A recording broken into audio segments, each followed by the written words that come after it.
Hello दोस्तों, welcome to future of IAS. दोस्तों, science and tech की सीरीज़ के अंदर लास्ट वीडियो के अंदर हमने देखा डिजिटल इंडिया के बारे में, उसके 9 पिलर के बारे में डिस्कस की। अब कुछ इसमें से इंपॉर्टेंट जो हमारे पिलर के अंदर कुछ इनिशिएटिव हैं उनके बारे में देख लेते हैं। ठीक है, तो चलिए स्टार्ट करते हैं। सबसे पहला था कॉमन सर्विस सेंटर। तो कॉमन सर्विस सेंटर कहाँ पे आ रहा था हमारा? पब्लिक इंटरनेट एक्सेस, इसमें आ रहा था कॉमन सर्विस सेंटर। एंड इसके अंदर आ रहा था जो पोस्ट ऑफिस थे उनको हमने कन्वर्ट करना था ताकि वो हमें ज़्यादा सर्विसेज प्रोवाइड करवा सकें। ठीक है, तो कॉमन सर्विस सेंटर से हमारा क्या मतलब है? जो हमारे सर्व सेवा केंद्र होंगे are physical facility for delivering government of India e services. अब गवर्नमेंट जो रूरल इंडिया होगा या हमारे कोई ऐसी प्लेसेस जो कि मतलब रिमोट लोकेशन के ऊपर है, उनको एक्सेस करना मुश्किल है, टफ टेरेन के ऊपर प्रेजेंट हैं, वहाँ पे मान लो कंप्यूटर इंटरनेट की सर्विसेज वहाँ पे प्रेजेंट नहीं है। ठीक है, या मतलब वहाँ पे प्रेजेंट है जो पीपल हैं वो ज़्यादा पढ़े लिखे नहीं है, उस सिचुएशन के अंदर उनको ज़्यादा एक्सेस करना नहीं आता हमारी ई सर्विसेज को। तो वहाँ पे क्या किया जाएगा, एक फिजिकल फैसिलिटी लगाई जाएगी, मतलब एक कमरा जहाँ पे आप इंटरनेट वगैरह कंप्यूटर लगा के बैठोगे, सरकार आपको कनेक्शन प्रोवाइड करवाएगी। ठीक है, और थोड़ी टैक्सेस में सब्सिडी वगैरह दे सकती है। उसके अलावा जो आप यहाँ पे सर्विसेज वगैरह रन करोगे, मतलब जो आप दूसरों के फॉर्म वगैरह भरोगे, उनकी आपको थोड़ी सी फीस मिलेगी इसकी। ठीक है, तो कॉमन सर्विस सेंटर वहाँ पे बनाए जाएंगे किसी पर्सन के द्वारा, सरकार उनको थोड़ी सी सुविधाएँ मुहैया करवाएगी और वो पर्सन क्या करेगा, वहाँ पे मल्टीपल सर्विसेज प्रोवाइड करवाएगा एक सिंगल पॉइंट के ऊपर। ठीक है, तो वहाँ पे उन पर्सन को कौन कौन सी सर्विस वो प्रोवाइड करवा सकता है। एग्जाम्पल ऑफ सर्विस आते हैं government to consumer services. Services अलग अलग तरीके से, मतलब जो इंटरेक्शन होती है हमारी सरकार में वो अलग अलग तरीके से हो सकती है। जैसे गवर्नमेंट खुद से भी इंटरेक्शन करती है, एक डिपार्टमेंट दूसरे से इंटरेक्शन करता है, इंटर डिपार्टमेंटल होती है। वैसे ही गवर्नमेंट जब कंज्यूमर से इंटरेक्शन करेगी तो वैसी सर्विसेज प्रोवाइड करवाई जा सकती है यहाँ से। जैसे कम्युनिकेशन इंक्लूडिंग हेल्थ, हेल्थ में आयुष्मान भारत लेके आए। अब आयुष्मान भारत के प्रति गवर्नमेंट को अगर मान लो वहाँ पे एडवर्टाइज़ करना है कि आयुष्मान भारत आ चुका है, वहाँ पे होल्डिंग वगैरह लगा सकते हैं। वहाँ पे जो पीपल आते हैं उनको, जो एक्सपर्ट वहाँ पे बैठा होगा, जो चला रहा है कॉमन सर्विस सेंटर, वो उनको अवगत करवाएगा। एजुकेशन से रिलेटेड कोई प्रोग्राम है, एग्रीकल्चर, ह्यूमन रिसोर्स डेवलपमेंट से रिलेटेड कोई भी स्कीम, प्रोग्राम या कुछ, मतलब गवर्नमेंट ने जर्नल अवेयरनेस फैलानी है, स्वच्छ भारत अभियान, वो सब चीज़ें वहाँ से की जा सकती हैं। ठीक है, उसके अलावा फंडामेंटल राइट क्या होते हैं आपके, डिजास्टर की वार्निंग वगैरह वहाँ से दे सकते हैं, आरटीए एप्लीकेशन वहाँ से फाइल कर सकते हो, पैन कार्ड के लिए अप्लाई कर सकते हो, जीएसटी के लिए अप्लाई कर सकते हो, इनकम टैक्स की रिटर्न फाइल कर सकते हो, प्रिंट आउट ले सकते हो, जीरोक्स करवा सकते हो, Aadhaar card, money transfer, welfare scheme, loan इत्यादि सब चीज़ें आप यहाँ से एक्सेस कर सकते हो। ठीक है, तो हमने देखा कॉमन सर्विस सेंटर के बारे में। अब देखेंगे भारत नेट के बारे में। तो हमने यहाँ पे क्या देखा था, हमने देखा था ब्रॉडबैंड हाईवे। तो broadband highway, high speed internet provide करवाने के लिए 2011 में एक प्रोजेक्ट लॉन्च किया गया जिसका नाम था हमारा नेशनल ऑप्टिकल फाइबर नेटवर्क। तो इसका नाम 2011 में ये था। जब सरकार चेंज होती है उसके बाद में सरकार इसका नाम बदल देती है भारत ब्रॉडबैंड नेटवर्क। और थोड़े इसके मतलब फंडिंग पैटर्न के अंदर में किस तरीके से लेके जाएंगे इसको आगे, कितनी इन्वॉल्वमेंट किस सेक्टर की होगी, वो उन सब चीज़ों में थोड़ी फेरबदल की उनके द्वारा 2011 में स्टार्ट किया यूपीए गवर्नमेंट ने, एनडीए ने इसका नाम बदल दिया। ठीक है, तो इसके अंतर्गत क्या करना था, एक फ़ंड क्रिएट किया उन्होंने, यूनिवर्सल सर्विस ऑब्लिगेशन फ़ंड। ठीक है, उसके अंतर्गत जो हमारे टेलीकॉम कंपनीज थी उनसे थोड़ी सी उनके ऊपर सेस चार्ज करके इसके अंदर में एंटर करवाते हैं ये, जो कि यूज़ किया जाएगा हम ब्रॉडबैंड की कनेक्टिविटी के लिए, ऑप्टिकल फाइबर बिछाए जाएंगे, उनके लिए काम किया जाएगा इसके लिए। ठीक है, तो इसके अंतर्गत क्या बोला गया, हमने प्रोवाइड करवाना है ब्रॉडबैंड कनेक्टिविटी, मतलब हाई स्पीड इंटरनेट हमने प्रोवाइड करवाना है। लगभग हमारी 2.5 लाख जो ग्राम पंचायत हैं उनको हमने प्रोवाइड करवाना हाई स्पीड इंटरनेट। और कॉस्ट उस टाइम एस्टिमेट की गई 20,000 रुपीज़। कॉस्ट वगैरह कुछ याद नहीं रखनी, आपको जर्नल से याद रखना है कि मतलब एक तरीके से पहले कनेक्टिविटी एस्टेब्लिश करो, किसके साथ में ये अटैच है, क्यों इसको आगे लेके जा रहे हैं। ठीक है, पूरे ओवरऑल डिजिटल इंडिया से इनिशिएटिव देख सकते हो, उसके बाद आप इसको याद कर सकते हो। भारत नेट जो प्रोजेक्ट था ये डिजिटल इंडिया के अंतर्गत इसने जो है स्पीड पकड़ ली। ठीक है, और इसको रीनेम कर दिया भारत नेट, पहले इसका नाम था नेशनल ऑप्टिकल फाइबर नेटवर्क। ठीक है, तो इसमें हम ऑप्टिकल जो फाइबर है उनका नेटवर्क बिछा रहे थे, जाल बिछा रहे थे। ऑप्टिकल फाइबर क्या होते हैं वो हम आगे देखने वाले हैं, जिनसे आपका जो सिग्नल है वो क्रॉस होगा। ठीक है, वहाँ से इंटरनेट वगैरह चलेगा आपका, और जो टावर के लिए कनेक्शन आएगा वो ऑप्टिकल फाइबर यूज़ होते हैं उसमें। तो अब इसको इम्प्लीमेंट कौन कर रहा है, इम्प्लीमेंट किया जा रहा है special purpose vehicle Bharat broadband network limited. तो इम्प्लीमेंट करने के लिए एक स्पेशल कंपनी बनाई गई है। कंपनी, स्पेशल पर्पज़ व्हीकल एक कंपनी होती है जो कि किसी स्पेशल पर्पज़ के लिए बनाते हैं। जैसे कंपनी का नाम क्या है, भारत ब्रॉडबैंड नेटवर्क लिमिटेड। अब ये जो है, अगर मान लो एक बार ब्रॉडबैंड का कनेक्शन आपने एस्टेब्लिश कर दिया उसके बाद ये कंपनी खत्म हो जाएगी। ठीक है, या ये मेंटेनेंस के लिए वहाँ पे जिंदा रह सकती है। बट अगर कोई स्पेशल पर्पज़ के लिए बनाए तो ये सिर्फ यही काम करने वाली है, ऐसा नहीं है कल को जाके ये जो सड़कों के अंदर रेत बिछाने लगेगी। ठीक है, ये स्पेशल पर्पज़ के लिए एक व्हीकल क्रिएट किया, उसके अंदर में हिस्सेदारी होगी डिफरेंट डिफरेंट कंपनी की। जैसे ये वाली है, इसके अंदर में हमारे पास BSNL की हिस्सेदारी है। ठीक है, फिर हमारे पास रेलटेल की हिस्सेदारी है इसके अंदर में, और थर्ड कंपनी है हमारे पास पावर ग्रिड। उन तीनों ने साथ मिलके इसको बनाया गया है ताकि हम ब्रॉडबैंड की कनेक्टिविटी को एस्टेब्लिश कर सकें। ठीक है, तो इसके अंतर्गत हम क्या करेंगे, 100 MB/s की ब्रॉडबैंड कनेक्टिविटी देने की कोशिश की जाएगी हमारी 2.5 लाख ग्राम पंचायत को। ठीक है, तो इन पंचायत के अंदर ये सब किया जाएगा। अब इसके अंदर ये नहीं कि फोकट के अंदर सब कुछ मिलेगा, इसके अंदर जो किया जाएगा ऐसे कनेक्टिविटी ये लगाएंगे यहाँ से। उसके बाद जो कंपनीज होंगी, प्राइवेट कंपनी, उनको बोलेंगे आप आके टावर वगैरह लगाओ यहाँ से, और जो हमने यहाँ पे कनेक्टिविटी एस्टेब्लिश की हुई है इस पर हम सब्सिडाइज रेट के ऊपर आपको सस्ते दामों के अंदर यहाँ से ब्रॉडबैंड उपलब्ध करवाएंगे, और आप उसका यूज़ करके अपनी टेलीकॉम की सर्विस प्रोवाइड करवा सकते हो लोगों को। ठीक है, तो ये इनको मतलब लालच दिया जा रहा है कि आप यहाँ पे आके कनेक्टिविटी को एस्टेब्लिश करो। उसके अलावा जब ये कनेक्टिविटी इनके द्वारा लगा दी गई उसके बाद पब्लिक वाईफाई लगाए जाएंगे, और वाईफाई भी गवर्नमेंट नहीं लगाने वाली, गवर्नमेंट प्राइवेट सेक्टर को भी बुलाएगी साथ में, और उनको बोलेगी हम आपको थोड़ा सस्ते दामों में ब्रॉडबैंड दे देते हैं, जो हमने बिछाया हुआ उसका हम आपको सस्ते दामों में प्रोवाइड करवाते हैं, आपको यहाँ पे कनेक्टिविटी लगानी है। उसके अलावा कॉमन सर्विस सेंटर के अंदर ये सुविधाएं प्रोवाइड करवाई जाएंगी इनके द्वारा। तो मतलब एक तरीके से कमर्शियली वायबल प्रोजेक्ट की तरह इसको लेके जा रहे हैं, ऐसा नहीं कि बाद में फ्री में बांटने लगेंगे सबको। ठीक है, अब ये लास्ट माइल कनेक्टिविटी प्रोवाइड करवाएगा। यहाँ पे जैसे बताया गया 7 लाख वाईफाई के हॉटस्पॉट बनाने की बात कर रहे हैं। ठीक है, इतने विलेजेस के अंदर हॉटस्पॉट लगाने की बात कर रहे हैं। ठीक है, तो यही आपने याद करना है। एंड जो हमने टावर के बारे में देखा, टावर वगैरह लगाए जाएंगे और उसके अंदर प्राइवेट सेक्टर की इन्वॉल्वमेंट भी लेके आएंगी, और गवर्नमेंट सब्सिडाइज करेगी जहाँ पे जो हमारे वाईफाई होंगे वो जो हैं उनको सब्सिडाइज करेगी जहाँ पे उनको लगता है कि ये वायबल नहीं बनेंगे। ठीक है, तो आपको याद क्या करना है इसके अंदर में, ये याद करना भारत नेट है क्या, इसमें ऑप्टिकल फाइबर का जाल बिछाया जा रहा है। हमारी जो ग्राम पंचायत हैं वहाँ पे ऑप्टिकल फाइबर का जाल बिछा रहे हैं जो कि डिफरेंट हमारे विलेजेस हैं उनको कनेक्ट कर रहा है। ठीक है, तो इसके अंदर 2.5 लाख हमारी ग्राम पंचायत उनको कवर करने की कोशिश की जा रही है। उसके बाद वहाँ पे वाईफाई के हॉटस्पॉट लगाएंगे, सिग्नल वगैरह मोबाइल सिग्नल प्रोवाइड करवाएंगे, नेट की सुविधाएं प्रोवाइड करवाएंगी हमारी टेलीकॉम कंपनीज, उनको बेचेंगे वो अपना ब्रॉडबैंड। ठीक है, तो ये भारत जो फर्स्ट फेज़ था वो 2017 में कंप्लीट हुआ। इसके अंदर हमने 1 लाख विलेज के अंदर हमने ये प्रोवाइड करवाया। ठीक है, अब इसका सेकंड फेज़ जो चला हुआ है उसके अंतर्गत हम प्रोवाइड करवा रहे हैं 1.5 लाख। 2019 तक ये कंप्लीट होगा।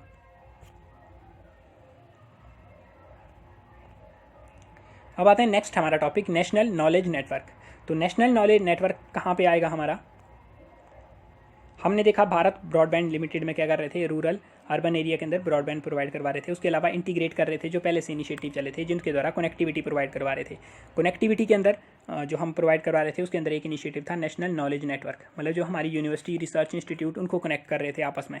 ठीक है, तो उन सबको इंटीग्रेट करने की बात, उसके साथ में हमारा मेघराज क्लाउड का सिस्टम, उसको इंटीग्रेट करने के लिए स्टेट वाइड एरिया नेटवर्क, मतलब जो पहले से प्रोग्राम चल रहे थे इस टाइप के, उन सबको कनेक्ट करने की ज़रूरत समझी, जो अलग अलग एरिया के अंदर में इंटरनेट की कनेक्टिविटी ब्रॉडबैंड प्रोवाइड करवा रहे थे। ठीक है, तो ये हमारा इसके अंतर्गत आता है नेशनल नॉलेज नेटवर्क।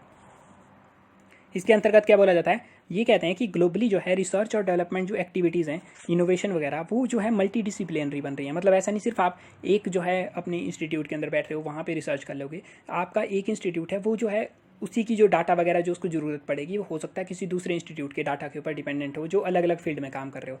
जैसे जो मेडिकल वाला हमारा इंस्टीट्यूट वर्क कर रहा है उसको हो सकता है हमारी न्यूक्लियर साइंस वाली फील्ड से ज़रूरत पड़ जाए, किसी कंपोनेंट की या किसी चीज़ की, कोई नॉलेज की, या कोई IT फील्ड से उसको ज़रूरत पड़ जाए, तो उनको डाटा वगैरह शेयर करना पड़ेगा आपस के अंदर, उनके रिसर्च पेपर वगैरह उनकी ज़रूरत पड़ेगी। तो ऐसी सिचुएशन के अंदर हम क्या करेंगे,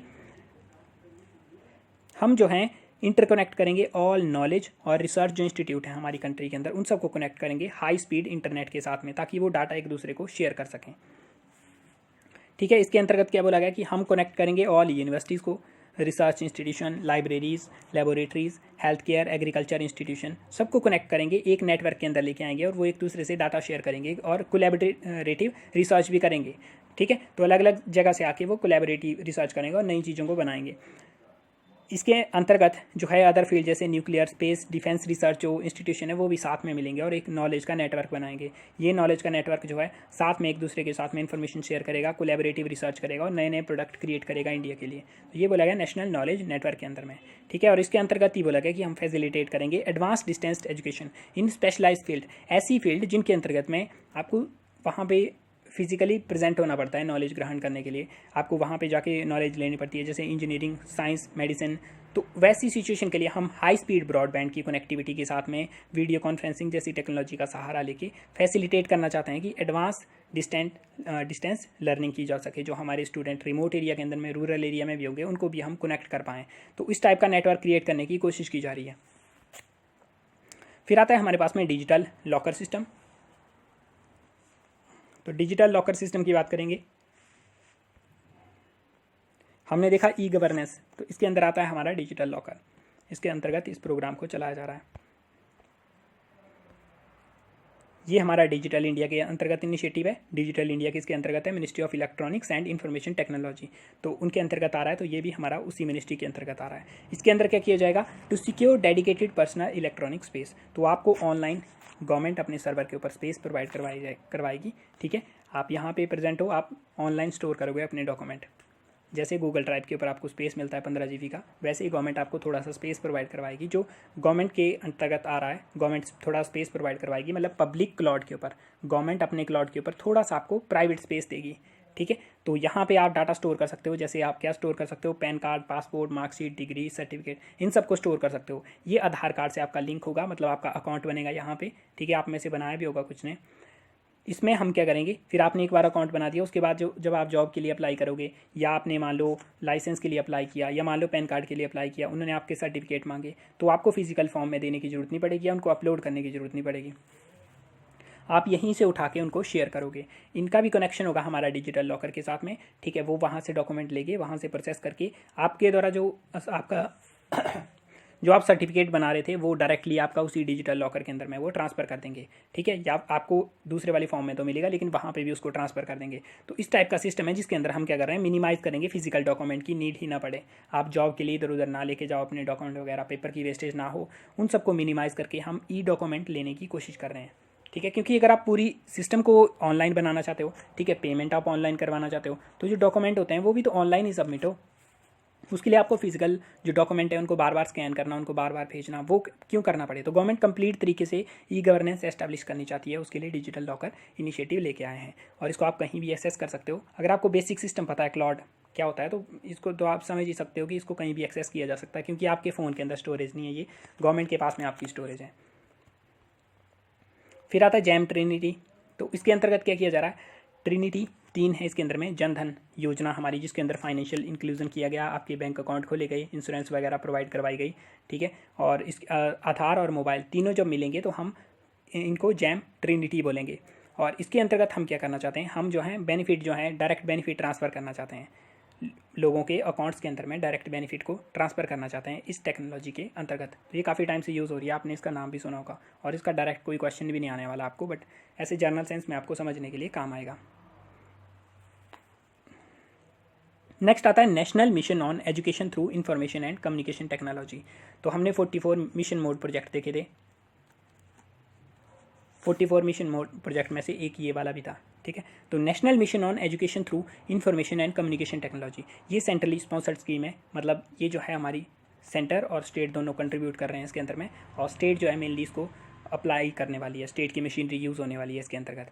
ठीक है, तो सेंट्रली स्पॉन्सर्ड स्कीम है। इसमें हम क्या करेंगे, जो हमारा ICT है, इंफॉर्मेशन कम्युनिकेशन टेक्नोलॉजी है, उसका यूज़ करके हम टीचिंग और लर्निंग प्रोसेस को सिंप्लीफाई करेंगे, उसका जो बेनिफिट है उसको लार्ज हमारी ऑडियंस के पास में पहुँचाएंगे। तो मेनली ये किसके लिए काम कर रहा है? Higher education. तो इसमें ऐसा नहीं कि आपको 10वीं 12वीं के लिए पढ़ाएंगे या KG के लिए पढ़ाएंगे, इसमें हायर एजुकेशन के ऊपर मेन फोकस है, ताकि लोग जो हैं कहीं से भी इसको स्टडी कर सकें। मिशन के 2 मेजर कंपोनेंट हैं। फर्स्ट क्या है इसके अंदर में, हमने प्रोवाइड करवानी है connectivity along with provision of access devices to institution and learner. तो इसमें क्या बोला जा रहा है बेसिकली, कि जो हमारे इंस्टीट्यूशन बना रहे हैं, जैसे कंप्यूटर इंफ्रास्ट्रक्चर, कॉलेज और यूनिवर्सिटीज़ के अंदर में, हम कनेक्टिविटी प्रोवाइड करवाएंगे जो शेयर करने वाला है।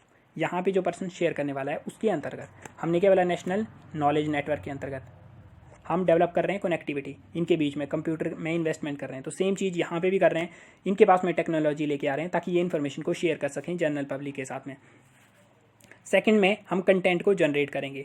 जो हमारे टॉप इंस्टीट्यूट हैं वो जो हैं मेनली इसमें आगे बढ़ेंगे, हमारे IIT वगैरह, उनके जो प्रोफेसर वगैरह होंगे वो टॉप इंस्टीट्यूट कंटेंट को जनरेट करेंगे और वो गाइड करेंगे हमारे दूसरे इंस्टीट्यूशन को भी कि किस तरीके से नॉलेज को शेयर किया जा सकता है। अब इनकी जो नॉलेज थी, जो इनके इंस्टीट्यूट में ही सिर्फ अवेलेबल थी, वो नॉलेज जाएगी बाहर लोगों के पास में भी, और जो हमारी अदर इंस्टीट्यूशन वो भी इनकी बेस्ट प्रैक्टिसेस से सीखेंगे, इन टीचर से सीख सकते हैं। तो जैसे हमारे पास स्वयं वाला प्लेटफॉर्म है, जिसके अंतर्गत आप जाके वहाँ पे एनरोल करके जो है कोई कोर्स वगैरह लेके यूज़ कर सकते हो उसका, उसी तरीके से इनके द्वारा कोशिश की जा रही है कि हम जो हैं आईसीटी का यूज़ करके एजुकेशन को अलग अलग प्लेसेस के ऊपर भेजना चाहते हैं। ठीक है, तो 2 कंपोनेंट देख लिए। इसके ऑब्जेक्टिव की बात करेंगे तो हमारा जो नॉलेज का डिवाइड है, कुछ लोगों के पास में ज़्यादा नॉलेज है, अर्बन रूरल टीचर के अंदर इनकी काबिलियत जो है उसके अंदर में भी फ़र्क है।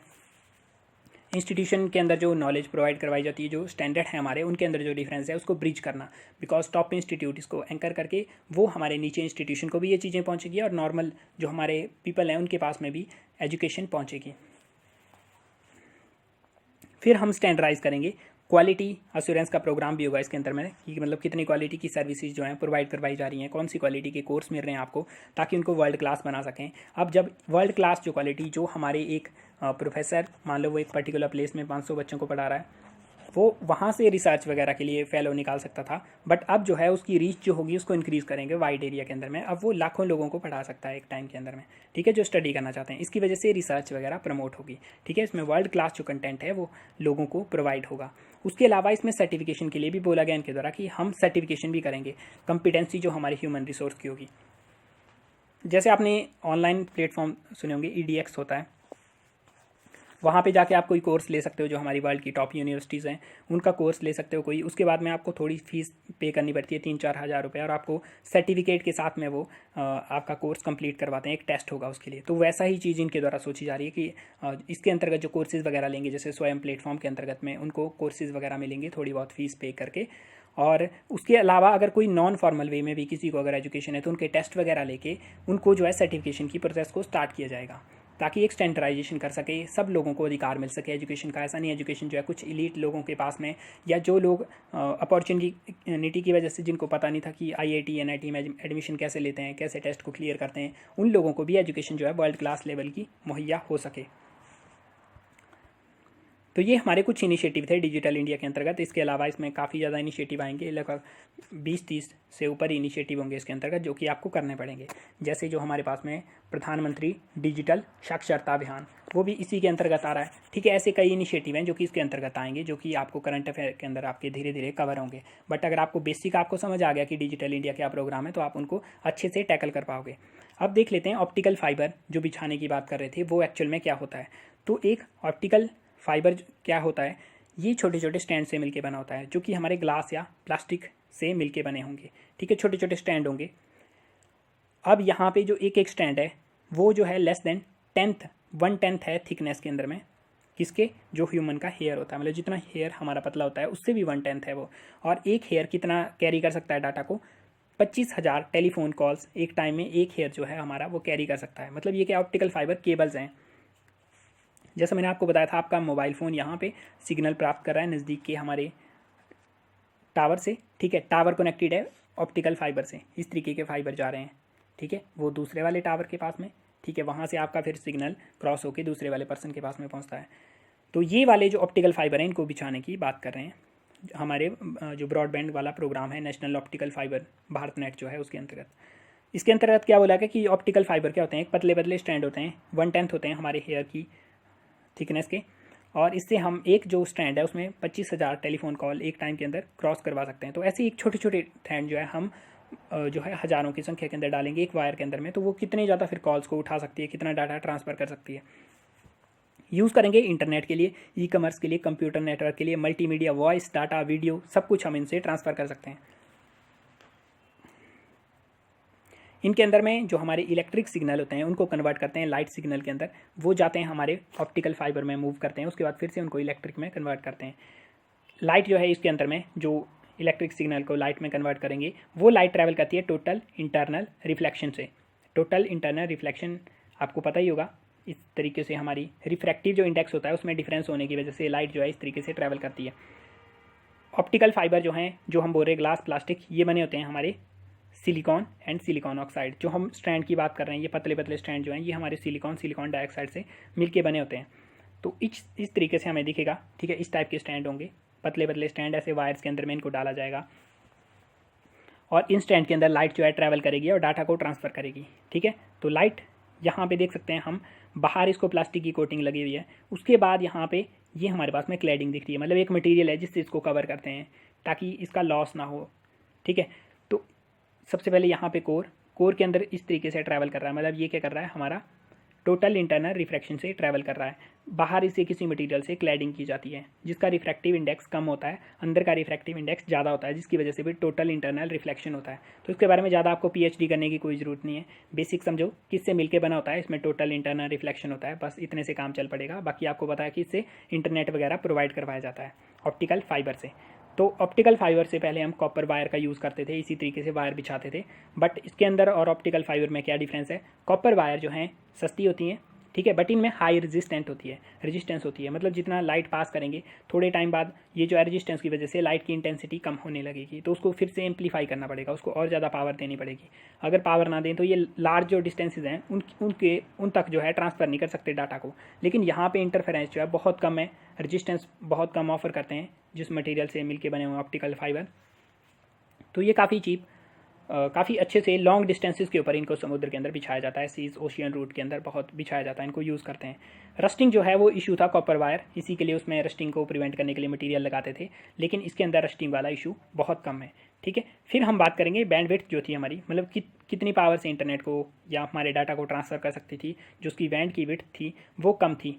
लेकिन ये जो है ऑप्टिकल फाइबर ब्रॉडबैंड है, मतलब हाई स्पीड प्रोवाइड करवा सकता है।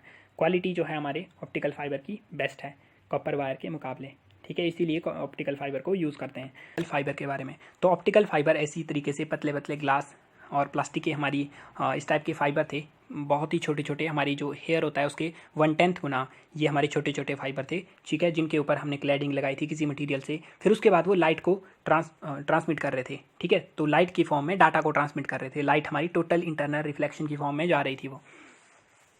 तो हमने यहाँ से एक चीज़ देख ली, एक चीज़ हमें पता लग गई कि लाइट के अंदर डाटा को ट्रांसमिट किया जा सकता है, ठीक है।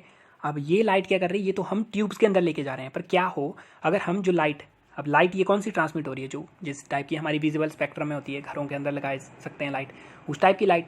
अब जब लाइट से एनर्जी ट्रांसमिट हो सकती है तो क्या हम ओपन वायर की जगह क्या बल्ब से ट्रांसमिट कर सकते हैं, जो डाटा होगा उसको हम लेके आ सकते हैं, मतलब जो हमारे होम का बल्ब होता है, ठीक है, उससे क्या हम डाटा ट्रांसमिट कर सकते हैं जहाँ पे उसकी रोशनी जाएगी। तो जब इसके अंदर जा सकता है तो उसके अंदर भी जा सकता है, बस टेक्नोलॉजी थोड़ी डिफरेंट होगी। तो उसी के अंदर कंसेप्ट आता है लाइफाई का। तो हमारे घरों के अंदर जो बल्ब है, मतलब जो हमारी लाइट है, उससे हम जो है ट्रांसमिट कर सकते हैं डाटा को, और जो हमारा फ़ोन होगा उसके अंदर डिवाइस होंगी जो कि इससे आने वाला जो लाइट वाला डाटा होगा उसको कन्वर्ट कर सकती हैं वो यूजेबल फॉर्म के अंदर में, और उसको यूज़ कर लेंगी। अब यहाँ पे आपको क्या समझना पड़ेगा, बेसिक सी बात ये है कि जो ऑप्टिकल फाइबर हैं वो कनेक्टेड हैं टावर के साथ में, टावर से हमारा जो रेडियो वेव की फॉर्म में डाटा जाता है जिसको आप फ़ोन से एक्सेस करते हो, ठीक है, या आप कंप्यूटर है आपका उससे एक्सेस कर रहे हो आप, तो रेडियो वेव से आप डाटा ले रहे हो। बट यहाँ पे क्या बात करें, जो हमारे ऑप्टिकल फाइबर में जो आ रहा था उसको डायरेक्टली हम बल्ब से जोड़ेंगे और बल्ब से लाइट की फॉर्म में ही डाटा को ट्रांसमिट करेंगे। रेडियो वाली जो बात थी, जो टावर से हम उसको छोड़ रहे थे, जो बैंडविड्थ को छोड़ते हैं अलग अलग पूरे एनवायरनमेंट के अंदर में, उसको हम नहीं करेंगे। तो सबसे पहले थोड़ा सा देख लेते हैं कि हमें समझना पड़ेगा स्पेक्ट्रम क्या होता है, ये रेडियो वेव क्या होती है, मतलब उनके बारे में थोड़ा बहुत समझेंगे तो हमें पता लग जाएगा लाइट के बारे में, यहाँ पे लाइट से कैसे डाटा को ट्रांसमिट करेंगे, ठीक है। ज़्यादा पीएचडी नहीं करेंगे बट बेसिक तो आपको पता होना चाहिए। तो हमें पता है रेडिएशन हमारी दो टाइप की होती हैं, ये मैंने आपको एनवायरनमेंट के लेक्चर में बताया था। एक हमारी इलेक्ट्रोमैग्नेटिक, ठीक है, और दूसरी हमारी न्यूक्लियर रेडिएशन। तो इलेक्ट्रोमैग्नेटिक रेडिएशन में कौन अलग अलग टाइप की होती हैं, फर्स्ट रेडियो वेव, फिर माइक्रोवेव, इंफ्रारेड, फिर आती है विजिबल जिसको हम देख पाते हैं, ये वाली जो वेव्स हैं इनको तो हम देख नहीं पाते, फिर आती है एक्सरे, फिर आती है गामा रेस। तो जैसे ही हम रेडियो वेव से गामा रेस की तरफ बढ़ेंगे तो क्या होगा, फ्रीक्वेंसी इंक्रीज होती जाएगी। फ्रीक्वेंसी इंक्रीज होने का क्या मतलब है कि एक सेकंड के अंदर एक जो वेव होगी, वेव का मतलब कि ऐसे ऐसे ट्रैवल करती है ये, एक सेकंड के अंदर वो कितने, एक टन, इसको कहते हैं एक टन, मतलब यहाँ से लेके ये एक टन हुआ, ठीक है, एक और ये दो जो हमारे एक क्रस्ट और ट्रफ बना, उन दोनों को मिला के एक टन होगा। तो एक सेकंड में ऐसे कितने टर्न कर लेती है कोई वेव, उसको बोलते हैं फ्रीक्वेंसी, ठीक है। तो वो जो है इंक्रीज़ होती जाएगी, मतलब इनकी पावर इंक्रीज़ होती जा रही है इस साइड को, और गामा रेज बहुत ज़्यादा हार्मफुल होती है हमारे लिए, ठीक है। ये रेडियो वेव कम पावर हार्मफुल होती हैं हमारे लिए, और इनके अंदर डाटा को ट्रांसमिट किया जा सकता है, ठीक है। तो यहाँ पे अगर रेडियो वेव की बात करेंगे, ये इस तरीके से इनकी ये फ्रीक्वेंसी दिखाई गई है कि इनकी फ्रीक्वेंसी कम है, फिर हम देख रहे हैं इनकी फ्रीक्वेंसी इंक्रीज़ होती जा रही है। अब फ्रीक्वेंसी के अंदर में भी क्या होगा, सिंपल एग्जांपल लेंगे, रेडियो वेव की बात करेंगे, सिर्फ रेडियो वेव की बात करेंगे, तो रेडियो वेव में भी फ्रीक्वेंसी कैसे होगी, कोई वेव हो सकती है जो सिर्फ 1 सेकंड में 1 टर्न ले रही है, ठीक है। कोई वेव होगी वो 1 सेकंड में 2 टर्न ले लेगी, कोई वेव फिर आगे 1 सेकंड में 3 टर्न, क्योंकि ये तो इंक्रीज़ होती जा रही है यहाँ पे, ये ज़्यादा मतलब 1 सेकंड के अंदर ज़्यादा टर्न लेने वाली हैं। अब जैसा हमें दिख रहा है यहाँ पे, इस साइड को जैसे ही मूव करना शुरू करेंगे, ये जो हैं ज़्यादा टर्न लेना शुरू करेंगे 1 सेकंड के अंदर। तो रेडियो वेव में जब हम यहाँ से यहाँ की तरफ ट्रैवल करेंगे, तो ये जो हैं ज़्यादा टर्न लेना शुरू करेंगी। तो इसी तरीके से एक वेव 1 टर्न ले रही थी, दूसरी 2 टर्न ले लेती है, तीसरी 3 टर्न ले लेती है। अब ऐसे मान लेते हैं, पहले 1 टर्न ले रही थी, यहाँ से लेके यहाँ तक हमारी 100 टर्न वाली 100 फ्रीक्वेंसी वाली रेडियो वेव बन जाती हैं। तो ये क्या है, जैसे ये रेडियो की बात करेंगे, यहाँ से लेके यहाँ तक जो हमने 100 टर्न देखे, ये क्या है, इसको बोलते हैं स्पेक्ट्रम, ठीक है। तो अब स्पेक्ट्रम का यहाँ पे क्या महत्व आता है कि वेव्स में डिफरेंस है कि उनकी फ्रीक्वेंसी क्या है, उसके अंदर थोड़ा डिफरेंट है, और वो डाटा कितना कैरी करेंगे उसमें भी थोड़ा डिफरेंस होगा। अब इस सिचुएशन में के अंदर क्या होता है, आपको इसको डिवाइड क्यों करना पड़ रहा है, रेडियो वेव को आप ऐसे क्यों नहीं मान लेते कि सिर्फ रेडियो वेव है। इसी तरीके से जैसे यहाँ से इंक्रीज़ होते जाएंगे, तो ये इनकी फ्रीक्वेंसी इंक्रीज़ होती जाएगी। अब मान लो आपके पास में कोई चैनल है, जैसे जो FM वगैरह चैनल होता है, जैसे हमारे पास है 88.3 FM, तो ये मेगा हर्ट्ज़ के ऊपर है, ठीक है, 88.3। तो इसका क्या मतलब है, इसका मतलब है 1 मेगा हर्ट्ज़ जो होता है, ये जो हम एक एक टर्न देख रहे हैं, एक एक तो हमने बहुत कम बता दिया, ठीक है, हम तो सिर्फ सिंपल एग्जांपल से समझ रहे हैं। एक वेव 1 सेकंड में 1 टर्न ले रही है, और इसी टाइप से एक वेव 100 टर्न ले रही है 1 सेकंड के अंदर में, तो ये जो है इसकी फ्रीक्वेंसी इंक्रीज़ होती जा रही है। इसी तरीके से बीच बीच के अंदर में हमारे पास में छोटे छोटे बैंड्स होंगे, मतलब वो यहाँ पे 50 टर्न ले लेती हैं 1 सेकंड के अंदर, 60 टर्न ले लेंगी, इसी तरीके से डिवाइडेड हैं ये। अब इसी के अंदर हम क्या करेंगे, अगर मान लो रेडियो वेव को आपने डिवाइड नहीं किया, तो क्या होगा, यहाँ पे आपने क्या बोला, 88.3 मेगाहर्ट्ज़ के ऊपर हमारा रेडियो मिर्ची आएगा, ठीक है। तो वो यहाँ पे आ रहा है, मतलब इसमें क्या होगा, इस बैंड के ऊपर इस इलेक्ट्रोमैग्नेटिक वेव का यूज़ करके डाटा को ट्रांसमिट करेंगे, ठीक है। अब आपने उसी सिचुएशन के अंदर 88.3 को ही किसी और चैनल को भी दे दिया, ठीक है, कोई और चैनल है उसको भी आपने साथ में दे दिया। अब वो भी इसी के अंदर डाटा ट्रांसमिट करेगा आपके रेडियो पे, ये भी इससे डाटा ट्रांसमिट करेंगे, इन दोनों के डाटा मिक्स हो जाएंगे, और ये जो है दोनों मतलब इंटरफेरेंस होगी, डाटा आपको सही नहीं पहुंचेगा, ठीक है। इसीलिए रेडियो जो होते हैं, चैनल होते हैं, उनमें कोई 88.3 होता है, कोई 99.2 होता है, मतलब इनको अलग अलग फ्रीक्वेंसी दे दी गई है। तो जो मेगा हर्ट्स इसमें यूज़ हुआ है, मेगा हर्ट्स का एक जो मेगा हर्ट्स है वो कितने के इक्वल है, 10 लाख टर्न लेगा, वो 10 लाख इस टाइप के टर्न लेगा 1 सेकंड के अंदर में। तो हमने एग्जांपल के तौर के ऊपर 1 से 100 काफ़ी सिंपल रखा है। इसी तरीके से हमारे रेडियो वेव पे वर्क कर रहे हैं। आपका जो फ़ोन का ब्लूटूथ होगा वो वर्क करेगा रेडियो वेव के ऊपर, वाईफाई आपका रेडियो वेव के ऊपर वर्क कर रहा है, आपका मोबाइल का टावर रेडियो वेव पे वर्क कर रहा है। तो आपको क्या करना पड़ेगा, अब आप एक ही फ्रीक्वेंसी पे यूज़ नहीं कर सकते, जितनी उसकी कम फ्रीक्वेंसी होगी उतना वो कम डाटा ट्रांसमिट कर पाएगा। ऐसी सिचुएशन में जैसे जैसे हम डाटा की तरफ आगे बढ़ते हैं, 1G 2G 3G 4G 5G, तो हमारी जो ट्रांसमिशन है, जो फ्रीक्वेंसी है, वो भी इंक्रीज़ होती रहती है, और हमें अलग अलग देनी पड़ती है। जैसे मान लो हमने देखा 1 टर्न ले रही है, वैसे ही हमारे पास में 1 2 3 4 5 6 इस तरीके से 100 रेडियो वेव के अंदर आ रही है। तो इसको बोलेंगे रेडियो वेव का फुल स्पेक्ट्रम, कि कितना डाटा वो पूरा ट्रांसमिट कर सकती है, क्योंकि इतना ही उसमें अवेलेबल है। इससे ऊपर जो चलेगा वो माइक्रोवेव में आ जाएगा, फिर और ज़्यादा फ्रीक्वेंसी बढ़ेगी तो इंफ्रारेड में फिर हमें दिखने वाली विजिबल आ जाएगा। अब मान लो एयरटेल जो है, एयरटेल को स्पेक्ट्रम एलोकेशन हुई, उसको बोला गया कि आपको 50 टर्न और 60 टर्न वाला स्पेक्ट्रम दे दिया आपको दिल्ली के लिए, ठीक है। तो वो इस स्पेक्ट्रम में सिर्फ वही डाटा ट्रांसमिट करेंगे। अगर कोई और साथ में फ़ोन कॉल ट्रांसमिट करने लगा तो दोनों की फ़ोन कॉल क्लैश हो सकती हैं, दोनों के डाटा वगैरह उसके अंदर डिस्रप्शन पैदा होगी। तो एक तो हमें पता लग गया कि रेडियो वेव का जो स्पेक्ट्रम है वो लिमिटेड है। दूसरा हमें पता चला ये काम क्या क्या करता है, काम करेगा जो हमारी मैक्सिमम जो सर्विसेज होती हैं वो प्रोवाइड होती हैं रेडियो के थ्रू, हम उनको रेडियो वेव का यूज़ करते हैं उसके लिए, ठीक है। तो हमें ये भी पता चल गया कि मोबाइल टावर जिसके साथ ऑप्टिकल फाइबर केबल आपने लगाई, वो जो है डाटा को ट्रांसमिट करेगा चारों डायरेक्शन के अंदर में रेडियो वेव की फॉर्म के अंदर। रेडियो वेव की कौन सी फॉर्म को कैच करोगे वो डिपेंड करेगा उसको कौन सा आपने स्पेक्ट्रम दिया हुआ है, कौन सा बैंड दिया हुआ है, उसको कहाँ बोला, उसको क्या बोला कि आपको एक वेव जो है जो 1 सेकंड में 1 टर्न लेती है, उसका बैंड आपको दे दिया, आप उसमें आप डाटा ट्रांसमिट कर सकते हो। कुछ आप रेडियो चैनल को दिया होगा, कुछ टीवी चैनल को दे दिया होगा कि आप इसमें डाटा चला सकते हो, कुछ हम दे देंगे हमारे मोबाइल फ़ोन वालों की कि आप इसमें चला सकते हो। फिर हमारा जैसे 4G 5G आता रहेगा, उनके लिए स्पेक्ट्रम अलग अलग एलोकेट होता रहेगा। तो जब स्पेक्ट्रम एलोकेशन होती है तो उनको इस तरीके के बैंड दे देते हैं कि इतने सेकंड में जो टर्न लेती है वेव, उतने वाला आपको दे दिया, उतने वाला आप उसमें आप डाटा ट्रांसमिट करो अलग अलग प्लेसेस के लिए। अलग अलग स्टेट में अलग अलग हो सकता है किसी भी कंपनी को, किसने किसका कितना स्पेक्ट्रम कहाँ पे ले लिया है वो डिपेंड करता है उनके ऊपर। तो सरकार इनको एलोकेट करती है। अब यही सिचुएशन यहाँ पे आती है। सबसे पहली प्रॉब्लम क्या आती है रेडियो वेव्स के अंदर में, ये आती है आपके पास में कि ये जो स्पेक्ट्रम है वो लिमिटेड है। अब लिमिटेड होने का मतलब है कि इसके अंदर लिमिटेड अमाउंट ऑफ डाटा आप ट्रांसमिट कर सकते हो। अगर मान लो आज पूरा जो वर्ल्ड है वो, या देश वर्ल्ड कोई पर्टिकुलर एरिया 100 GB ट्रांसमिट करता है, तो वो जो है इंक्रीज़ होता जा रहा है। अब जो है डाटा दूसरे साल में 200 GB यूज़ कर लेता है कोई, फिर 300 यूज़ कर लेता है, 400 500। उसी तरीके से हम बोल रहे हैं इंटरनेट ऑफ थिंग्स, मतलब जो हमारी थिंग्स होंगी वो इंटरनेट से बातें करेंगी एक दूसरे के साथ में। हमारे लैपटॉप बात करेंगे, हमारे अदर जो डिवाइसेज होंगी, internet of thing next video के अंदर आ रहा है, सॉरी नेक्स्ट स्लाइड के अंदर आएगा। बट हम जो है इंटरनेट ज़्यादा से ज़्यादा इंक्रीज़ हो रहा है अब इंटरनेट की पेनिट्रेशन। इंटरनेट का सिंपल क्या मतलब है, दो डिवाइसेस कनेक्टेड हैं एक दूसरे के साथ में, तारों के साथ में, सिग्नल के साथ में, कैसे भी, बट उसका मतलब है इंटरनेट की उनके अंदर कनेक्शन है। अब हम जब इंटरनेट को इंक्रीज़ कर रहे हैं तो उससे क्या चाहिए, हमें स्पेक्ट्रम भी और ज़्यादा चाहिए। अब स्पेक्ट्रम तो लिमिटेड है, उतना ही स्पेक्ट्रम है, उतनी ही रेडियो वेव जो मूव करती हैं जैसा मैंने आपको बताया वो उतना ही होगा, वो तो इंक्रीज़ नहीं होने वाला। तो हमें उसके अंदर में फ्यूचर के अंदर हमें इशू क्रिएट हो सकते हैं या ओवर बर्डन हो सकता है हमारा स्पेक्ट्रम वाला प्रोग्राम।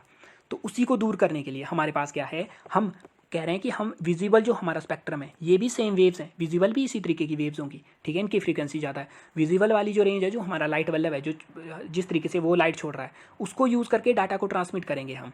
तो ये हमारे द्वारा बोला जा रहा है कि रेडियो वेव को छोड़ के इसको ट्रांसमिट करेंगे। और इसके अंदर जो हमारा, इसके अंदर मान लो हमारे पास में स्पेक्ट्रम की वैल्यू 1 है, मतलब जितना हम इसके अंदर पूरा स्पेक्ट्रम आएगा वो 1 के बराबर है, तो इसके अंदर वो 10,000 गुना बराबर है। मतलब जो विजिबल लाइट का जो स्पेक्ट्रम होगा वो 10,000 गुना बड़ा है। तो हमें स्पेक्ट्रम की कोई प्रॉब्लम नहीं आएगी कि ये छोटा पड़ेगा। अगर स्पेक्ट्रम की प्रॉब्लम आएगी, जैसा मैंने बताया कि अगर आप सेम जो रेडियो चैनल है एक पर्टिकुलर फ्रीक्वेंसी के ऊपर दे देते हो तो उनके बीच में इंटरफेरेंस होगा। वैसे ही आपके अदर सिग्नल के अंदर में भी होगा। आपके ब्लूटूथ वाईफाई अगर उनको सेम सिग्नल के ऊपर वो सेम फ्रीक्वेंसी पे चलेंगे तो फिर वो एक दूसरे में इंटरफेरेंस करके प्रॉब्लम क्रिएट करेंगे।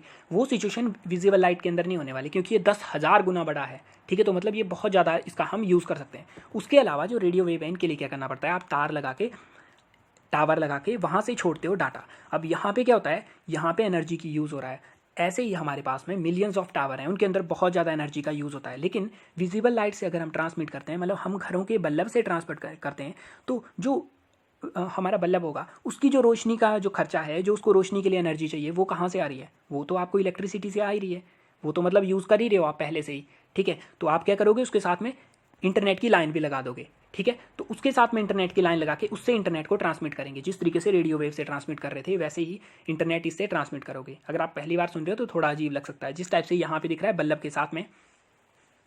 तो यहाँ पे ड्राइवर सॉफ्टवेयर लगा होगा, मतलब जिसके साथ में जो इंटरनेट वाली तार है वो आएगी और इसके साथ में वो मिक्स करेगा। इसकी प्रोसेस जो है थोड़ी कॉम्प्लिकेटेड हो सकती है, तो उसको मैंने इंक्लूड नहीं किया कि इसके अंदर कैसे कैसे ये प्रोसेस होगी। काम की बिल्कुल भी नहीं होगी आपके लिए कि किस तरीके से कौन सा सिग्नल किस में कन्वर्ट होता है।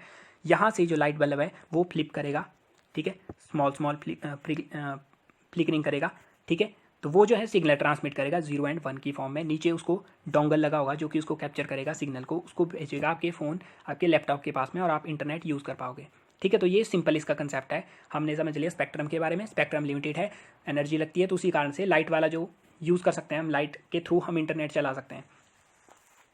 ऐसी सिचुएशन में जहाँ पे आपके बल्ब की लाइट पड़ेगी वहाँ पे आप इंटरनेट यूज़ कर पाओगे, ठीक है। और इसके बाहर जो है कोई पर्सन यूज़ नहीं कर पाएगा।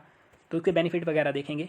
सबसे पहले बात करेंगे तो ये 2011 के अंदर टेड टॉक्स होती हैं, उसके अंदर हमारे पास हेराल्ड हैस जो साइंटिस्ट हैं उनके द्वारा जो है उसमें बताया जाता है, डेमोस्ट्रेशन करवाते हैं। वो एक डाटा को ट्रांसमिट करके दिखाते हैं कि किस तरीके से लाइट से भी डाटा को ट्रांसमिट कर सकते हैं। जो रेडियो वेव्स हैं उनसे तो करते हैं हम, लाइट से भी कर सकते हैं, ठीक है। तो उसने इन्वेंशन को डेमोस्ट्रेट किया। ऑर्डिनरी लैम्प था, उसको कन्वर्ट करके दिखाया। मतलब जो हमारे बल्ब होंगे, अब ऐसा नहीं कि जो आपका बल्ब है उसी से काम चल पड़ेगा, आपको उसको चेंज करना पड़ेगा, ठीक है। तो उसको भी चेंज किया जाएगा, थोड़ी टेक्नोलॉजी इसके अंदर में बदली जाएगी, तो उससे हम इंटरनेट को चलाने में सक्षम होंगे। तो उन्होंने डेमोस्ट्रेट किया, वहाँ पे 10 MB पर सेकंड की स्पीड तक उन्होंने दिखा दिया। और फिर 2015 में टेस्ट होता है, उसमें ये 100 MB पर सेकंड की स्पीड तक मतलब वाईफाई से तो ये काफ़ी फास्ट होगा। वाईफाई किस पे चलता है? रेडियो वेव्स के ऊपर, ठीक है। तो ये जो है रेडियो से वेव से बहुत फास्ट चलेगा, 100 MB/s की स्पीड से चलेगा, मतलब उनसे 5-10 गुना ज़्यादा है अब के हिसाब से, और इसकी स्पीड को और ज़्यादा इंक्रीज़ भी कर सकते हैं, ठीक है। तो ये विजिबल लाइट कम्युनिकेशन है, मतलब लाइट के थ्रू आप कम्युनिकेट करोगे। रेडियो वेव भी आपको कहाँ दिखती हैं? वो टावर से जा रही हैं, आपके फ़ोन के अंदर जाती हैं, ठीक है। उसी तरीके से जो विजिबल लाइट है उससे आप इंटरनेट को चलाने में सक्षम होंगे। अब ये जो है कंप्लीट तरीके से वाईफाई को रिप्लेस नहीं करेगा, बट उसका बर्डन जो है काफ़ी हद तक कम कर सकता है, बिकॉज स्पेक्ट्रम उसमें लिमिटेड है, ठीक है। फ्यूचर के अंदर बहुत ज़्यादा जब इंटरनेट का यूज़ किया जाएगा तो उस टाइम ये हमारे लिए काम आ सकता है। कंप्लीट ये रिप्लेस इसीलिए नहीं कर सकता कि बिकॉज ये जो है एक पर्टिकुलर प्लेस के ऊपर जहाँ पे लाइट पड़ रही है वहाँ पे उसका यूज़ करेंगे, ठीक है।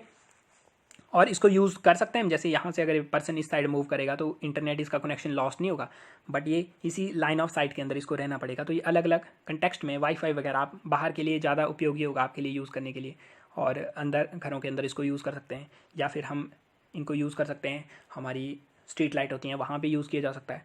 विद लाइट फाई का यूज़ करके जो आपका बल्ब होगा उसको आप कन्वर्ट कर सकते हो रूटर के अंदर में, जो कनेक्शन को सेपरेट करके अलग अलग डिवाइसेस को देगा, ठीक है। और इसको कॉमन हाउस होल्ड की जो LED बल्ब हैं उनके साथ में यूज़ कर सकते हैं, और ये स्पीड को लेके जा सकता है हमारे पास में, speed up to 2 to 4 GB/s, इतने तक ये लेके जा सकता है। मतलब थियोरेटिकल कंसेप्ट में बात कर रहे हैं, अभी तक 100 MB/s तक देखा गया है। तो इतनी ज़्यादा ये स्पीड हमें प्राप्त करवा सकता है। स्पेक्ट्रम के बारे में देखा। बेनिफिट की बात करेंगे, वाईफाई से फास्टर है, रेडिएशन कोई नहीं है इसके अंदर। अब रेडिएशन क्या बताया मैंने? रेडिएशन का 2 टाइप की रेडिएशन है, एक होती है हमारे पास में इलेक्ट्रोमैग्नेटिक, जो हमें ये दिख रही है सारी, दूसरी न्यूक्लियर रेडिएशन। तो रेडिएशन जो हार्मफुल होती हैं वो उसको बोलते हैं रेडिएशन पॉल्यूशन करना। अब जो रेडियो वेव वाला है इसमें हमें पता है कि अगर रेडियो वेव ज़्यादा फैलती हैं, टावर वगैरह नज़दीक बना जाते हैं, जो हमारे बर्ड्स होते हैं उनके नेविगेशनल, वो कैसे एक प्लेस से दूसरे प्लेस ट्रैवल करते हैं, उसको इफेक्ट पड़ता है उससे, ठीक है। तो उसकी वजह से जो बर्ड्स होते हैं उनको भी नुकसान पहुंचता है। शहरों के अंदर काफ़ी प्रॉब्लम है। लेकिन विजिबल लाइट तो हम जब से ह्यूमन बींग जिंदा है, जब से हमारी सभ्यता का विकास हुआ, उससे भी पहले से विजिबल लाइट तो तब से यहाँ पे पैदा है। हम बचपन से ही हम एक्सपोज होते हैं इसे। रेडियो वेव तो मानो आपने रेडियो वेव वाले इक्विपमेंट अगर यूज़ नहीं किया, उसमें ट्रांसमिट नहीं किया, तो उससे आप फिर बच सकते हो, ठीक है। बट विजिबल लाइट तो आप यूज़ करते ही हो, बल्ब वगैरह हमारा चला रहता है, तो उससे हमें कोई इफेक्ट नहीं होता, तो इससे हम बच सकते हैं। सस्ता होगा ये, ठीक है। जैसा हमने देखा एनर्जी का कॉस्ट और पूरा इंफ्रास्ट्रक्चर का कॉस्ट नीचे गिर जाएगा इससे। स्ट्रीट लाइट को इंटरनेट में कन्वर्ट कर सकते हैं और डिजिटल इंडिया के अंतर्गत इसको यूज़ किया जा सकता है, ठीक है। उसके अलावा ये जो है एनवायरनमेंट, जैसे हजार्डस जो प्लेस होते हैं, पेट्रोल पंप होते हैं, हॉस्पिटल में एक्सरे वगैरह के साथ में रेडियो वेव डिसरप्शन कॉज करती है, ठीक है। पेट्रोल पंप के ऊपर फायर का खतरा होता है। ऐसी सिचुएशन के अंदर अगर वहाँ पे नॉर्मल बल्ब से अगर आप एनर्जी ले रहे हो तो आपको उससे कोई हार्मफुल इफेक्ट नहीं होगा, बिकॉज जो हमारे पेट्रोल पंप भी हैं वहाँ पे भी लाइट तो जलाते हैं, लाइट कहीं हार्म नहीं पहुँचाती, ठीक है। तो हॉस्पिटल में यूज़ कर सकते हो इसको आप पेट्रोल पंप पे यूज़ कर सकते हो। और जैसा मैंने बताया स्पेक्ट्रम का कोई इशू नहीं होगा यहाँ पे। ये 10,000 गुना ज़्यादा स्पेक्ट्रम है रेडियो वेव के स्पेक्ट्रम से, तो इनको हम यूज़ कर सकते हैं। उसके बाद आता है हमारे पास वाईफाई। ये भी सेम यहाँ पे टेक्नोलॉजी है। तो इसके अंतर्गत क्या बोला, माइक्रोसॉफ्ट ने बोला कि हम क्या करेंगे, जो अनयूज्ड स्पेक्ट्रम है, ब्रॉडकास्टिंग ऑफ टेलीविजन सिग्नल, मैंने क्या बताया आपको, रेडियो सिग्नल, हम उसमें फ्रीक्वेंसीज हैं डिफरेंट बैंड की, तो उसी के अंतर्गत कुछ रेडियो को दे देंगे, कुछ टीवी को दे देंगे। तो टीवी को जो दी गई थी स्पेक्ट्रम, उसमें से 93% जो स्पेक्ट्रम है उसको यूटिलाइज नहीं किया गया है इंडिया के अंदर में। तो ये जो स्पेक्ट्रम है ये तो बर्बाद हो रहा है, इसके अंदर तो आप कुछ भी नहीं कर रहे। तो माइक्रोसॉफ्ट के द्वारा बोला गया कि हम इससे इंटरनेट प्रोवाइड करवाएंगे, ठीक है। तो वाइट स्पेस अगर आपको पूछेंगे, वाईफाई मतलब कि जो हमारा ब्रॉडकास्टिंग के लिए जो हमने रेडियो वेव वाला स्पेक्ट्रम दिया था, वो जो कम जिसका यूज़ नहीं हुआ इंडिया के अंदर, उसको माइक्रोसॉफ्ट के द्वारा बोला गया कि हम उसका यूज़ करेंगे इंटरनेट प्रोवाइड करवाने के लिए, ठीक है। तो उसको बोलेंगे वाइट स्पेस, कि मतलब वो अनयूज्ड है, आपने दे तो दिया वो, लेकिन उसका यूज़ नहीं किया गया हमारे द्वारा, तो अंडर यूटिलाइज्ड है। तो जैसा हमें पता है कि ये लिमिटेड है स्पेक्ट्रम, इसमें कुछ अंडर यूटिलाइज होगा, तो उसका मतलब ये होगा कि हम नुकसान कर रहे हैं अपना। अब बात करेंगे इंटरनेट ऑफ थिंग्स की। सबसे पहले अगर इंटरनेट की बात करेंगे, इंटरनेट क्या होता है? इंटरनेट का मतलब कोई चीज़ें दोनों कनेक्टेड हैं साथ में, ठीक है। तो जैसे यहाँ पे हमारा कंप्यूटर, एक कंप्यूटर दूसरी स्टेट के अंदर, वो दोनों एक दूसरे के साथ में कनेक्टेड हैं। कनेक्टेड होने का क्या मतलब है, हमने क्यों कनेक्ट होना है एक दूसरे के साथ? क्योंकि हम कोई इन्फॉर्मेशन है उसको शेयर करना चाहते हैं। हम फेसबुक पे पोस्ट डालेंगे, कोई बातें करेंगे आपस के अंदर, एक दूसरे को अपने बारे में बताएंगे कि मैं क्या कर रहा हूँ या मैं क्या कर रही हूँ, जो भी सिचुएशन होगी उसके बारे में शेयर करेंगे। इंटरनेट ऑफ थिंग्स का क्या मतलब, यहाँ पे तो इंडिविजुअल है, एक जिंदा आदमी है जो कि अपनी इन्फॉर्मेशन अपने बारे में बता रहा है, अपनी चीज़ों को शेयर कर रहा है। यहाँ पे भी इंडिविजुअल है, वो किसी डिवाइस से बातों को शेयर कर रहा है। बट क्या हो, आपकी डिवाइसेज अगर आपस में बात कर पाएँ, वो एक दूसरे को सिग्नल भेज पाएँ। जैसे मान लो आप फ़ोन के थ्रू अपनी बातें कर रहे हो कि मैं क्या कर रहा हूँ, मैं क्या कर रही हूँ इस सिचुएशन के अंदर, मैं खाना खा लिया नहीं खाया। अगर मान लो आपका फ़ोन जो है बातें कर रहे हो आपस के अंदर में, आपका ये फ़ोन और ये फ़ोन आपस में बात कर रहा है। अगर मान लो इस फ़ोन में बैटरी कम हो जाती है और ये इसको बताता है, सिग्नल देता है कि बैटरी कम हो गई, और इस फ़ोन को जाके बता देता है ये नेट के थ्रू, और इस पर्सन को पता लग जाता है कि उस पर जो फ़ोन है उसकी बैटरी कम हो चुकी है। मतलब ये डिवाइसेस आपस में बात करेंगी, उसको बोलते हैं internet of things. Internet of human being बोलेंगे तो जो इंटरनेट हम प्रेजेंट डे में देखते हैं उसको बोलते हैं इंटरनेट ऑफ ह्यूमन बीइंग। मतलब बोलता कोई नहीं है उसको, बट जर्नल सेंस में बता रहा हूँ कि उसको इंटरनेट ऑफ ह्यूमन बीइंग बोलेंगे। लेकिन इसमें क्या है, इंटरनेट ऑफ थिंग्स, मतलब जो थिंग्स हैं हमारे पास में, जो इलेक्ट्रॉनिक चीज़ें होंगी जिनमें काबिलियत है इंटरनेट को यूज़ करने की, वो आपस में बात करेंगी। ठीक है, तो उनके अंदर ऐसे चीज़ चेंजेस करेंगे, वो आपस में बात करने में सक्षम हो जाएंगी। जैसे थिंग्स के बारे में एग्जांपल यहाँ पे कितने ज़्यादा दे के रखे हुए, फ़ोन है आपके पास में, ठीक है, आपकी साइकिल है, आपकी गाड़ी है, पेट्रोल पंप है आपका, ठीक है, एरोप्लेन हमारा बात कर रहा है, आपका बल्ब, लाइट, टीवी आपस में अगर बात कर पाएँ। अब इनके अंदर आपको चेंजेस लेके आने पड़ेंगे, टीवी ऐसे बात नहीं करेगा आपका। तो एग्जाम्पल के तौर के ऊपर देखेंगे, मान लो आप टीवी आप चला के बैठे हो, टीवी के पास में आपने सॉफ्टवेयर इस टाइप की इसमें इंस्टॉल्ड है, इस टाइप का टीवी लगा है कि इसमें इंटरनेट का कनेक्शन है, मतलब ये कनेक्टेड है टीवी इंटरनेट से। और ये जो है टीवी, ये आपके किसके साथ, आपका घर है, यहाँ पे घर के अंदर आप टीवी देख रहे हो, यहाँ पे घर के बाहर आपका सीसीटीवी कैमरा लगा हुआ है। ठीक है, ये सीसीटीवी कैमरा है, आप घर से बाहर चले गए, आपके सीसीटीवी कैमरा ने देख लिया आपको कि आप घर से बाहर चले गए। ठीक है, अब ये जो है इंटरनेट के थ्रू टीवी के साथ में कनेक्टेड है। ये जो कैमरा है ये इसके साथ में बात करेगा, टीवी के पास में बात करेगा, और ये इंटरनेट के थ्रू इसको बताएगा कि मालिक तो बाहर निकल गया और तू क्यों चला हुआ है, तो ये खुद ही बंद हो जाएगा। या ये बात करेगा हमारे पंखे के साथ में, हमारे लाइट बल्ब के साथ में, और ये कैमरा बता देगा कि मालिक बाहर निकल गया, बंद हो जा, वो इसके साथ में बंद हो जाएगा। मतलब जो थिंग्स हैं वो आपस में बात करेंगी, उसको बोलते हैं इंटरनेट ऑफ थिंग्स। तो internet of thing is a network of devices, vehicles, home appliance, मतलब डिवाइस मतलब कोई भी थिंग है उनके बीच में एक इंटरनेट है जो कि अलाउ करता है उनको कनेक्ट करेंगे, वो इंटरेक्ट करेंगे और एक्सचेंज करेंगे डाटा। तो मेन क्या काम करेंगे, वो एक्सचेंज करेंगे डाटा एक दूसरे के साथ में कनेक्ट करके इंटरनेट के through. In the broad sense the term internet of thing encompasses everything connected to internet. जो कुछ भी इंटरनेट से कनेक्टेड है उसको हम इंटरनेट बोलेंगे जब वो एक दूसरे से बात करेंगे, मतलब वो एक दूसरे के साथ में कनेक्ट होंगे और एक दूसरे के साथ में डाटा शेयर करेंगे, उसको बोलेंगे इंटरनेट ऑफ थिंग्स। जैसे हमारा कैमरा जो था, सीसीटीवी कैमरा, वो जो हमारा टीवी था उसके साथ में बात करके आगे काम को आगे बढ़ा रहा था, वैसे ही अगर कोई बाहर हमने सेंसर लगाए हुए हैं वो कनेक्टेड है हमारे एसी के साथ में, तो वो सब चीज़ें कनेक्टेड होंगी, वो एक खुद डिसाइड करके एक दूसरे को डाटा शेयर करेंगी। जब थिंग्स को इंटरनेट के साथ में कनेक्ट करेंगे तो उसको इंटरनेट ऑफ थिंग्स बोलेंगे। Embedded with technology, these technology can communicate, interact over the internet, they can be remotely monitored and controlled। तो इनको अब आपके फ़ोन से अगर मान लो आपके घर के अप्लायंस जो है कनेक्टेड हैं, तो आप अपने फ़ोन से उनको इंटरनेट के माध्यम से कोई कमांड दे सकते हो, कब आपको ऑन होना है, कब आपको ऑफ होना है। ठीक है, उनको कहीं से भी कर सकते हो। आपका टीवी है उसके साथ में भी वो इंटरनेट से कनेक्टेड है, इंटरनेट आपके फ़ोन से कनेक्टेड है, तो टीवी जो है आपको सिग्नल भेज सकता है किसी पर्टिकुलर चीज़ के बारे में। आपका सीसीटीवी कैमरा वो वहाँ पर लगा हुआ है, ठीक है, वहाँ पे कोई अननोन पर्सन एंटर होता है, सीसीटीवी कैमरा इंटरनेट के माध्यम से आपको फ़ोन के ऊपर मैसेज भेज सकता है कि एक अननोन पर्सन यहाँ पे एंटर हुआ, तो ये कम्युनिकेट कर रहा है आपके फ़ोन के साथ में डायरेक्टली यहाँ से। ठीक है, एग्जाम्पल के तौर के ऊपर देखते हैं। फर्स्ट आता है स्मार्ट होम। तो स्मार्ट होम में क्या होगा, इसमें आपके होम के अंदर में जैसे आपकी लाइटिंग है, heating, air conditioning, media, security system सब स्मार्ट तरीके से इंटरनेट से कनेक्टेड हैं और एक दूसरे से डाटा शेयर करेंगे, ये बातें करेंगे। जैसे मान लो आप घर से बाहर जाओगे, जो मैंने आपको बताया, लाइटें आपके घर की ऑफ हो जाएंगी, जर्नल सेंसर से भी हो सकती हैं, बट जब इंटरनेट के माध्यम से होंगी, चीज़ें इंटरनेट से कनेक्टेड हैं, आपका कैमरा बता देता है कि आप घर से बाहर निकल गए, ठीक है, तो वो जो है पूरी हमारी लाइटिंग सिस्टम जो है वो ऑफ हो जाएगा, तो एनर्जी को बचाएगा उस सिचुएशन के अंदर में। हीटिंग वाला सिस्टम सब कुछ कनेक्टेड है एक दूसरे के साथ में।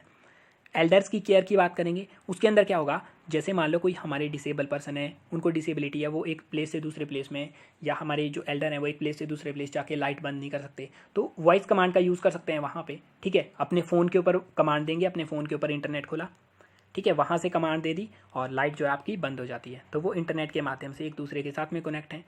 अगर आपकी गाड़ी इंटरनेट के माध्यम से आपसे कनेक्ट है, आप उसको ऑन करवा सकते हो, यहाँ से उसको ऑन करवा सकते हो। ठीक है, किसी और जो हमारे रोबोट पर्टिकुलर मशीन्स वगैरह जो भी चीज़ें आएंगी, जो इंटरनेट ऑफ थिंग्स का तो मतलब सिंपल यही है कि जो थिंग्स होंगी इंटरनेट से कनेक्टेड होंगी, तो आप इंटरनेट के माध्यम से चीज़ों को चलाने में सक्षम होंगे। ठीक है, तो ये हमारे एल्डर्स के लिए हेल्पफुल होगा। हेल्थ केयर की बात करेंगे तो आप रिमोट लोकेशन से हेल्थ की मॉनिटरिंग कर सकते हो, इमरजेंसी नोटिफिकेशन दे सकते हो। जैसे मान लो अपने हाथ के ऊपर एक बैंड लगाया हुआ है, वो बैंड आपको इन्फॉर्मेशन देता है, मतलब आपको इन्फॉर्मेशन नहीं दे रहा, आप पेशेंट हो, आपके हाथ के ऊपर बैंड लगा हुआ है, उस बैंड में इंटरनेट कनेक्शन भी है, वो बैंड क्या करेगा, वो जुड़ा हुआ है हमारे डॉक्टर के पास में। तो ये जो है बैंड, जैसे ही आपका ब्लड प्रेशर एक नॉर्मल लिमिट से ऊपर जाएगा, हार्ट रेट आपका नॉर्मल लिमिट से ऊपर जाएगा, ये जो है मैसेज कर देगा डॉक्टर को। इंटरनेट के माध्यम से डॉक्टर को मैसेज चला जाएगा कि आपका पेशेंट जो है उसका ब्लड प्रेशर इतना ऊपर चला गया है, या ये आपको इंटरनेट के माध्यम से आपके फ़ोन पे एसएमएस करेगा कि आपके जो ब्लड प्रेशर है वो इतना ज़्यादा इंक्रीज़ हो चुका है, आपको उसके लिए कुछ करना चाहिए। जैसे यहाँ पे blood pressure, heart rate monitoring हो सकता है, या एडवांस डिवाइसेस को भी ये मॉनिटर करने में काबिल हो सकता है। जैसे यहाँ पे एग्जांपल के तौर के ऊपर पेस मेकर का एग्जांपल दिया हुआ, तो पेस मेकर मतलब हमारे हार्ट के अंदर में जो पल्सेस होती हैं, मतलब जो बीटिंग होती है हार्ट की, वो बीटिंग नॉर्मल इसी तरीके से नहीं हो जाती। जैसे हार्ट के जो 4 लोब्स होते हैं वो इसी तरीके से बीटिंग नहीं होती, उसके अंदर में एक ऐसे नोड होता है, मतलब एक ऐसा पॉइंट होता है जहाँ से इलेक्ट्रिक इम्पल्स जनरेट करता है वो पॉइंट, उससे जो है आपका हार्ट पंपिंग जो है शुरू होती है, इम्पल्स जाने से आपकी हार्ट की वॉल पंपिंग शुरू करती है। तो जब वो वाला जो वॉल जो नोड होता है वो ख़राब हो जाता है, तो एक आर्टिफिशियल हम डाल देते हैं उसमें, जो कि उसी टाइप की इलेक्ट्रिसिटी जनरेट करता है, इलेक्ट्रिक इम्पल्स जनरेट करता है, तो उसको बोलते हैं पेस मेकर। ऐसी सिचुएशन में अगर वो इंटरनेट से कनेक्टेड है, ठीक है, तो वो जो है पेस मेकर अपने बारे में, अपनी क्या हाल चाल है, पर्सन का क्या हाल चाल है, उसके बारे में इन्फॉर्मेशन प्रोवाइड करवा सकता है डॉक्टर को या उस पर्सन को डायरेक्टली। ट्रांसपोर्टेशन में बात करेंगे तो हमारा ट्रैफिक जो है उसको स्मार्टली कंट्रोल किया जा सकता है। कैसे? हमारी जो मान लो सेल्फ ऑटोनोमस कार है या आपकी कार है जिसको आप चला रहे हो, वो इंटरनेट से कनेक्टेड है, ठीक है, वो ट्रैफिक कंट्रोल सिस्टम के साथ में कनेक्टेड है। यहाँ से सामने से कार आ रही है, वो इंटरनेट से कनेक्टेड है, तो ये दोनों एक दूसरे से बात कर सकती हैं। मतलब इन दोनों को पता है कि ये किस लोकेशन पे है, ये किस लोकेशन पे है, तो एक दूसरे से डाटा शेयर कर रही हैं ये।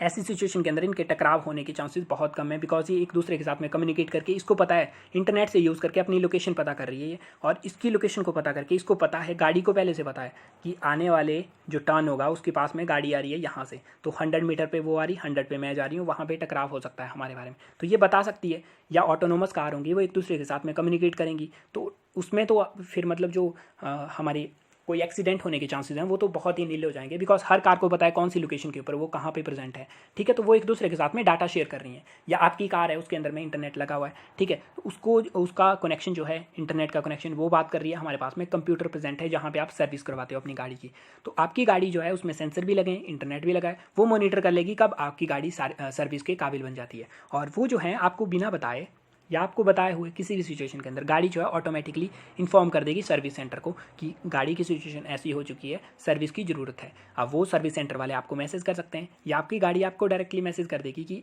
इस टाइप की सिचुएशन मुझ में पैदा हो गई है, ठीक है। तो कोई भी थिंग्स को जब इंटरनेट से कनेक्ट किया जाएगा तो उसको बोलेंगे हम इंटरनेट ऑफ थिंग्स। तो एग्रीकल्चर की बात करेंगे, एग्रीकल्चर में हम सेंसर का यूज़ करेंगे जो कि इंटरनेट से कनेक्टेड है, जो डाटा कलेक्ट करेंगे, जैसे टेम्परेचर का, rainfall, humidity, wind speed, paste कितने ज़्यादा इन्फेक्ट कर गए पेस्ट किसी पर्टिकुलर प्लेस में, ये सब सेंसर से इन्फॉर्मेशन आएगी जो इंटरनेट के माध्यम से जो हमारे एक्सपर्ट हैं उस फील्ड के अंदर में उनके पास चली जाएगी। जैसे मान लो एक पर्टिकुलर, ये हमारा पूरी स्टेट है, यहाँ पे अलग अलग प्लेसेस के ऊपर आपने लगा के रखे हुए सेंसर, तो जो हमारा एक्सपर्ट है वो यहाँ पे एक्सपर्ट बैठा हुआ है, इसको पता है इस फील्ड के अंदर में इसने सेंसर लगाया है, इसको पता है इस फील्ड में इस पेस्ट का अटैक हो गया, इसको पता है इस फील्ड में ह्यूमिडिटी इंक्रीज हो गई, तो ये क्या करेगा, फिर उसको डायरेक्शन दे सकता है कि आपकी वाली जो फील्ड है जहाँ पे इस टाइप के सेंसर लगे हैं, ह्यूमिडिटी ज़्यादा हो गई है, तो आप पानी मत छिड़काव करना ज़्यादा उसमें। इनको बता सकता है आपकी पेस्ट जो है, पेस्ट का अटैक यहाँ पे ज़्यादा हो चुका है, तो आपको ये वाला स्टेप उठाना चाहिए इसके प्रति। इनको पता होगा कि यहाँ जैसे मान लो टेम्परेचर इंक्रीज हो रहा है, तो उसको बताएंगे कि ज़्यादा से ज़्यादा पानी का छिड़काव किया जाए यहाँ पे।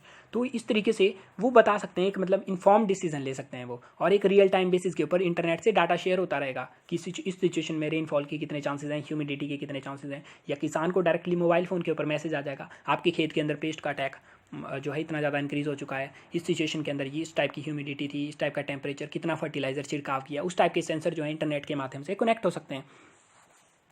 एनवायरनमेंट की बात करेंगे तो एनवायरनमेंट को मॉनिटर करने के लिए सेंसर वगैरह जो लगाए गए हैं, जैसे वाटर क्वालिटी का, एटमॉस्फेयर, सॉइल कंडीशन का, मतलब पॉल्यूशन वगैरह को जो है आप मॉनिटर करने के लिए, वाइल्ड लाइफ को मॉनिटर करने के लिए जो सेंसर लगे हैं वो इंटरनेट के माध्यम से कनेक्ट होंगे। ये सब कुछ सेंस करके डायरेक्टली जो एक्सपर्ट होगा उनको भेज देंगे, ठीक है। या हमारे मान लो सिटीज़न के साथ में बहुत सिटीज़न फ्रेंडली आप गवर्नमेंट क्रिएट करना चाहते हो, तो जो पॉल्यूशन से रिलेटेड डाटा है वो डायरेक्टली जो सेंसर लगाया होगा वो डायरेक्टली लोगों के घरों में मैसेज इंटरनेट के माध्यम से उनको इन्फॉर्म करेगा कि दिल्ली के अंदर पॉल्यूशन लेवल इतनी ज़्यादा बढ़ चुकी है, आपको कुछ करना पड़ेगा। तो इस टाइप की चीज़ों के द्वारा हम इंटरनेट से थिंग्स को कनेक्ट कर सकते हैं, तो उस नेटवर्क को बोलेंगे इंटरनेट ऑफ थिंग्स। तो 2018 के अंदर इसके अंदर क्वेश्चन भी आया था, और मैंने last video last year current affair cover किए थे, उसके अंदर में भी मैंने डिस्कस किए थे। ठीक है, तो जो करंट अफेयर 2018 में आए थे उसमें से भी हमारे मैक्सिमम करंट अफेयर मैंने करंट अफेयर की सीरीज़ के अंदर कवर किए थे। तो उसके अंदर इंटरनेट ऑफ थिंग्स भी आया था, काफ़ी ईजी क्वेश्चन था, मतलब उसको तो ऐसे नॉर्मल वे में भी जिसको थोड़ा बहुत पता होता वो इसको सॉल्व कर सकता था। बट अगर आपको मेंस के अंदर क्वेश्चन आता है उसमें आपको थोड़ा बहुत इसके बारे में लिखना पड़ेगा। तो इंटरनेट ऑफ थिंग्स हमारा आर्टिफिशियल इंटेलिजेंस के साथ में कनेक्ट करके रिवोल्यूशनरी कंसेप्ट है। और यही इंटरनेट ऑफ थिंग्स, जब थिंग्स आपस में बात करने लगेंगी, डाटा शेयर करने लगेंगी, तो जो हमारा स्पेक्ट्रम है, रेडियो स्पेक्ट्रम, वो कम पड़ सकता है। ऐसी सिचुएशन के लिए लाइफ-आई की बात कर रहे हैं, ये लाइफ-आई के ऊपर भी क्वेश्चन आ चुका है पहले। तो मिलते हैं नेक्स्ट वीडियो के अंदर में फर्दर टॉपिक डिस्कस करेंगे। Thank you.